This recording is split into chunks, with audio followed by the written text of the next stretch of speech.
ജ്ഞാനത്തിലും പ്രായത്തിലും ദൈവത്തിന്റെയും മനുഷ്യരുടെയും പ്രീതിയിൽ വളർന്നു വന്നു. ലൂക്ക 2:52.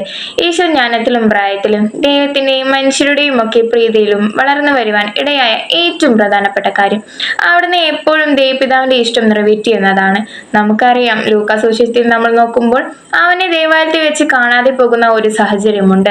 ആ സാഹചര്യത്തിൽ ഈശോയുടെ മറുപടി ഇപ്രകാരമായിരുന്നു: ഞാൻ എൻ്റെ പിതാവിന്റെ കാര്യത്തിൽ വ്യാപൃതരാകണ്ട, നിനക്ക് അറിഞ്ഞുകൂടെ? വളർന്നു വരുവാനുണ്ടായ കാര്യം എന്തായിരുന്നു, അവൻ എങ്ങനെ വളർന്നു വന്നു എന്ന കാര്യത്തിൽ നമ്മൾ അന്വേഷിക്കുമ്പോൾ ദൈവപിതാവിന്റെ ഇഷ്ടത്തെക്കുറിച്ച് ഈശോ ചെറുപ്പം മുതലേ ശ്രദ്ധിക്കുകയും അതിൽ വളരെയേറെ ശ്രദ്ധിക്കുകയും അതനുസരിക്കുകയും ചെയ്തിരുന്നു എന്നുള്ളതാണ്.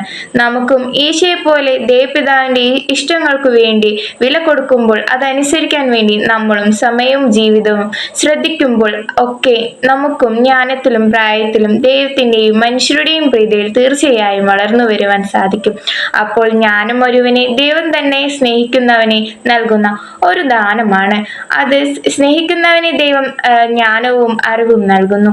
നമ്മൾ ഈ വചനം വായിക്കുമ്പോൾ ഒക്കെ ഈശോയുടെ വലിയ ഒരു മാതൃക നമ്മുടെ ജീവിതത്തിൽ എപ്പോഴും അനുവർത്തിക്കുവാൻ ഇടയാകട്ടെ.